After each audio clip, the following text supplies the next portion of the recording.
Está con nosotros esta tarde Arturo Huerta González, profesor de posgrado en la Facultad de Economía de la Universidad Nacional Autónoma de México. Le agradezco que nos tome esta conversación. Arturo, ¿cómo está? Muy buenas tardes. Buenas tardes, Juan Carlos, a ti y al auditorio. Arturo, ¿cuál es el pronóstico para el cierre 2021 en materia de inflación? ¿Cómo va a cerrar la inflación en México este año? Mira, por lo que hemos estado escuchando, o sea, al 15 de diciembre traíamos una inflación de 7.45% y en esos últimos 15 días, lógico, la inflación va a repuntar más, yo creo que va a estar arriba del 8%. Y el problema es de que los reajustes salariales siempre se dan por debajo de la inflación. Si bien va a haber un incremento al salario mínimo, el problema es que ese incremento es solamente para aquellos que perciben un salario mínimo, no para todos los trabajadores. Y estamos en un contexto donde sigue el desempleo, sigue el subempleo, un gran crecimiento de la desigualdad del ingreso y de ahí los problemas que enfrenta la mayoría de la población de que su ingreso no da para poder satisfacer sus necesidades. Y la inflación seguirá el próximo año, a pesar de que el Banco de México está aumentando la tasa de interés, porque en esta concepción neoliberal de aumentar la tasa de interés va dirigido a disminuir demanda para así disminuir la inflación. Pero la inflación en nuestro país no es porque la demanda haya crecido, sino es por problemas de escasez de productos y porque estamos importando la inflación, porque, qué sé yo, en el caso de los granos básicos importamos el 48% de lo que consumimos. Entonces hay inflación en el resto del mundo y la estamos importando. ¿Por qué? Porque no somos autosuficientes. La inversión ha venido disminuyendo, tanto pública como privada, ha habido cierre de empresas, entonces esto te atenta sobre la capacidad productiva y por lo tanto viene a aumentar más la escasez de productos que presiona sobre los precios. Y esto va a seguir en el 2022, porque no tenemos política industrial, no tenemos política agrícola, las altas tasas de interés te frenan la inversión, la política de austeridad fiscal te frena la inversión, te frena la demanda, entonces el sector privado tampoco invierte porque no hay perspectivas de crecimiento. Entonces vamos a un contexto de contracción económica con inflación. Sí, Arturo Huerta, ¿este nivel de inflación con el que cierra 2021 se va a replicar en 2022? Es decir, ¿podemos pensar en los mismos porcentajes, en los mismos niveles de inflación el próximo año o ya llegó al techo y esto va a bajar? ¿O esto ya se quedó así para 2022? ¿Qué podemos esperar para 2022 en el contexto que usted mismo nos describe? Mira, la inflación va a seguir, porque los bancos centrales a nivel mundial también están aumentando la tasa de interés, o la van a aumentar en el próximo año, y esto te va a frenar la actividad económica y va a seguir la escasez de productos a nivel mundial, y va a haber presiones inflacionarias a nivel mundial. Porque, repito, la inflación no se disminuye aumentando la tasa de interés.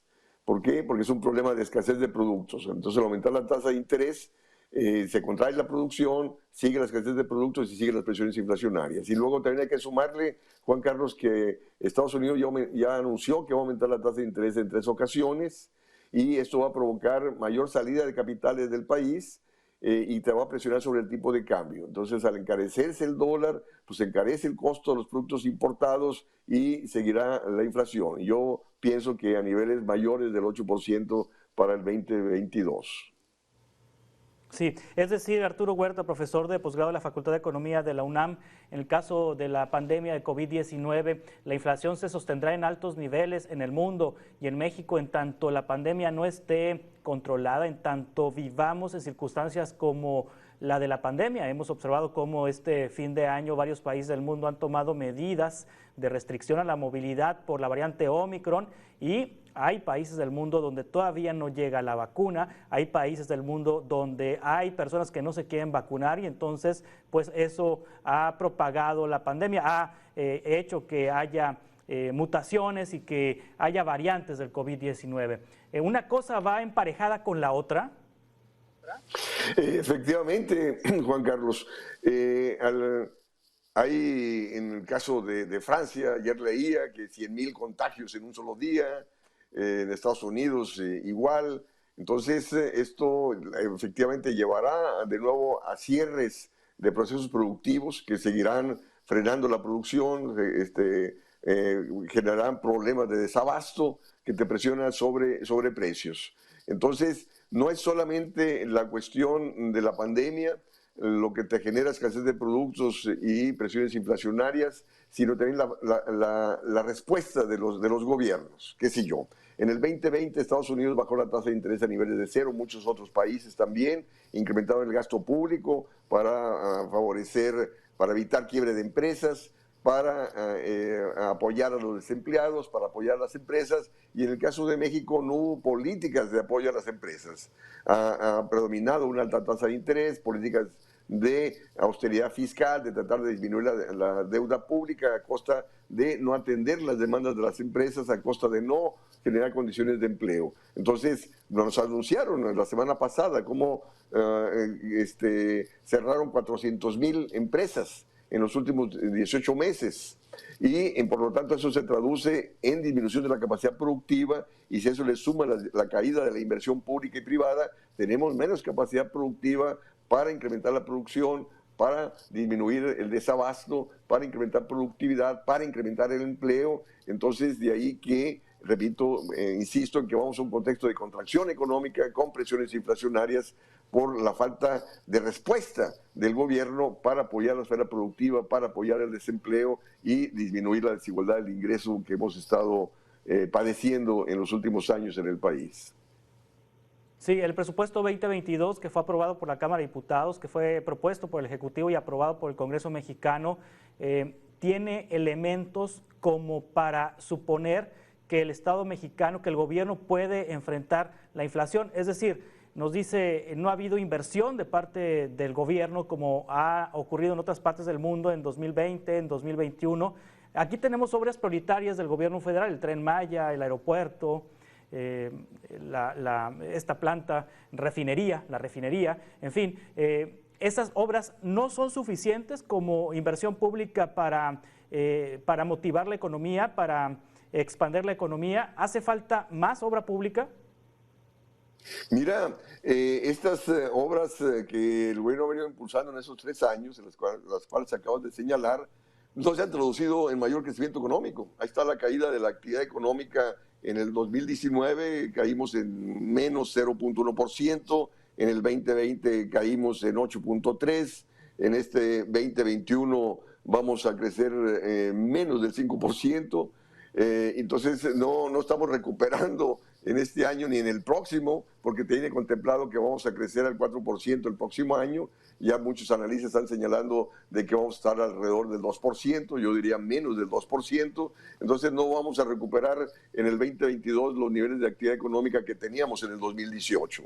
Entonces, repito, el crecimiento económico requiere baja tasa de interés, requiere incremento del gasto público, no austeridad fiscal. O sea, se requiere trabajar con gasto público deficitario, es decir, que el gobierno gaste más allá de lo que recauda. ¿Por qué? Porque el sector privado ha venido disminuyendo la inversión, las familias han venido disminuyendo el consumo, entonces tú tienes que contrarrestar con mayor gasto público esa caída de demanda del mercado interno, porque también el gobierno apuesta a las exportaciones. Fíjate, Juan Carlos, el INEGI nos dijo la semana pasada que las exportaciones al mes de noviembre habían crecido en 19%, ¿no? Pero resulta que ese crecimiento de exportaciones no se tradujo en mayor crecimiento económico. Fíjate, las importaciones, lo que México compra al exterior, creció en 29%. O sea, crecen más lo que compramos que lo que vendemos. Entonces, de ahí que sí, eso no te genera impacto sobre la actividad económica. Entonces, no tenemos ni motor interno ni motor externo para el crecimiento. Y el momento en el cual los bancos centrales a nivel mundial aumentan la tasa de interés, pues menos crecimiento económico va a haber en la economía mundial, menos crecimiento de exportaciones, y de ahí, repito, que el gobierno debe incrementar el gasto público de forma significativa en apoyo a las empresas, en incremento de empleo, en incremento de demanda, para poder así motivar el crecimiento de la inversión privada para el crecimiento económico y la generación de empleo, cosa que no está aconteciendo. Es decir, ¿la deuda no es tan mala en una circunstancia como la que estamos viviendo? No, Juan Carlos, todo depende a dónde la canalizas. Si tú canalizas esa deuda, apoyo a la esfera productiva, apoyo al desarrollo tecnológico para incrementar la productividad, la producción y el empleo, se te va a redituar el mayor crecimiento económico, y al crecer más, el gobierno va a recaudar más y por lo tanto va a poder pagar la deuda. Fíjate, también la Secretaría de Hacienda nos reportó que los ingresos al mes de octubre han crecido en 0.3%. Es decir, en el momento en el cual el gobierno gasta poco, te frena la actividad económica y termina recaudando poco. Entonces, si el gobierno quiere recaudar más, tiene que gastar más para impulsar la actividad económica y así incrementar el ingreso de las empresas e individuos para poder recaudar más. Y al recaudar más, pues paga la deuda. Ahora, esto tiene que ir acompañado, Juan Carlos, con disminución de la tasa de interés y no al 5.5% como la ha establecido el Banco de México. O sea, la tasa de interés tiene que estar por debajo del crecimiento de la actividad económica. La tasa de interés tiene que estar por debajo del crecimiento del ingreso de las empresas e individuos para poder que paguen la deuda. O si no, si la tasa de interés está más alta que tu ingreso, pues no puedes pagar la deuda, caes en cartera vencida, que es lo que está aconteciendo. Sí. Arturo Huerta González, profesor de posgrado de la Facultad de Economía de la UNAM, muchas gracias por tomar esta conversación. Estamos en contacto para seguir conversando sobre estos temas. Que la pasen muy bien y felices fiestas de fin de año y lo mejor para el próximo año. Igualmente para usted.